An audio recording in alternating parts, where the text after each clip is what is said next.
खडसे भाजप घरवापसीसाठी मागे लागलेले आहेत. महाजन यांचा असा आपला सवाल केलेला आहे. काय सांगणार बाबा? मुळात मी हे स्पष्ट करू इच्छितो की मला भाजप प्रवेशामध्ये आता इंटरेस्ट राहिलेला नाही.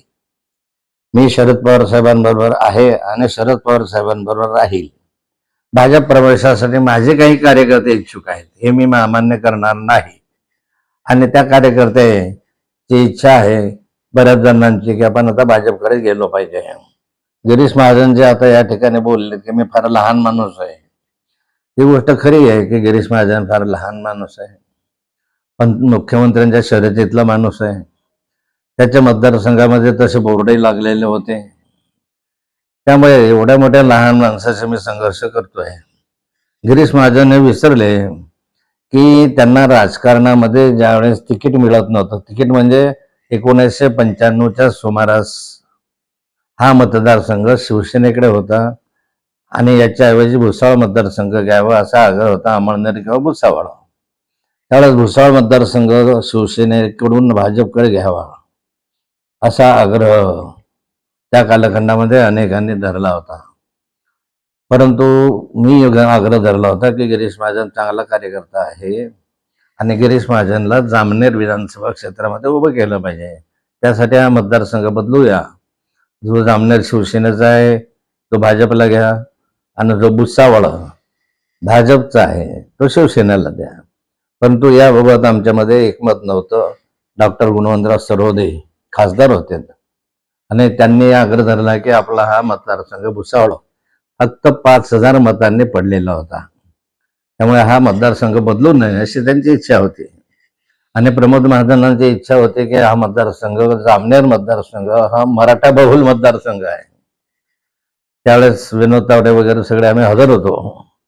मराठा बहुल मतदारसंघ आहे, या ठिकाणी येणं अवघड आहे. परंतु अशाही परिस्थितीमध्ये मी आग्रह धरला की या ठिकाणी आम्ही निवडून आणू, कार्यकर्त्यांचा उत्साह आहे आणि हा मतदारसंघ त्यामुळे बदलला आहे. गिरीश महाजन कदाचित विसरले असतील.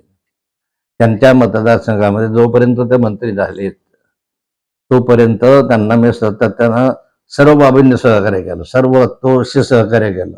माझ्या सभेशिवाय त्यांच्या मतदारसंघामधली निवडणुकीची संपतच नव्हतं. प्रत्येक वेळी माझ्या सभा व्हायच्या, प्रवास व्हायचा, प्रचार व्हायचा. त्यामुळे गिरीश महाजनांनी हे लक्षात ठेवलं पाहिजे की नाथाभाऊन तुझ्या मोठ्या उदाहरणाने, नाथाभाऊंचं योगदान तुमच्या मोठ्या उदाहरणाने मोठं आहे. आम्ही जर उजिडात आणलं नसतं तर कदाचित नसते, कार्यकर्त्यांनी मेहनत घेतली नसते तर कदाचित नसतं. पण ठीक आहे, गिरीश महाजनला तसं वाटतं की लहान आहे, पण माननीय मुख्यमंत्र्यांचा आशीर्वाद गिरीश महाजनला आहे. मुख्यमंत्र्यांचा आशीर्वाद जर काढला तर गिरीश महाराज कशातच नसतील अशी स्थिती आज आहे. आणि त्यामुळे फार गिरीश महाजनांचं लक्षात येण्यासारखं नाही आहे. एवढं निश्चित आहे की दिल्लीला मी गेलो होतो, त्यावेळेस मी गेलो म्हणजे मी स्वतःहून गेलो नव्हतो. माननीय अमित शहा यांनी मला फोन केला होता, मला त्यांनी दिल्लीला बोलवून घेतलं होतं. त्यावेळेस मला माहिती नव्हतं काय काम आहे आणि गेल्यानंतर त्यांनी मला सांगितलं होतं की भाजप जॉईन करू आणि नड्डाजीकडे पाठवलं. नड्डाजींनी काय जेव्हा त्या सगळ्यांना माहिती आहे. त्यानंतरच्या कालखंडामध्ये गिरीश महाजन म्हणतात मी विरोध केला नव्हता. त्यांनी विरोध केला नसेल, पण वरच्याने जे मला सांगितलं त्या कालखंडामध्ये ते म्हणाले आपको अगर प्रवेश देंगे तो भाजपा के लोकल लोग आपसे पार्टी बोल रहे कि हम काम नहीं करेंगे, हम सीट गिरा देंगे, ऐसा वो ब्लैकमेल कर रहे हैं, इसलिए आप लोकसभा में हमारा काम करो, बाद में देखते हैं असं त्यांनी म्हटलं होतं. मग ब्लॅकमेल कोण करत होतं? नाथाभाऊंना प्रवेश दिला तर आत्ताही म्हणतात की नाथाभाऊंकडे जर देवेंद्र फडणवीस वाढदिवसाच्या दिवशी आले तर मी राजकारण सोडून देईल, हे वाक्य कोणाचे आहे?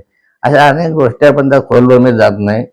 माझा 75वा वाढदिवस आहे, अमृत महोत्सवी वाढदिवस आहे आणि त्यानिमित्त शरद पवार साहेब, उद्धवजी ठाकरे, शिंदे साहेब या सर्वांनाच विनंती करणार आहे की तुम्ही यावं, जे येतील त्यांचं स्वागत करणार आहे.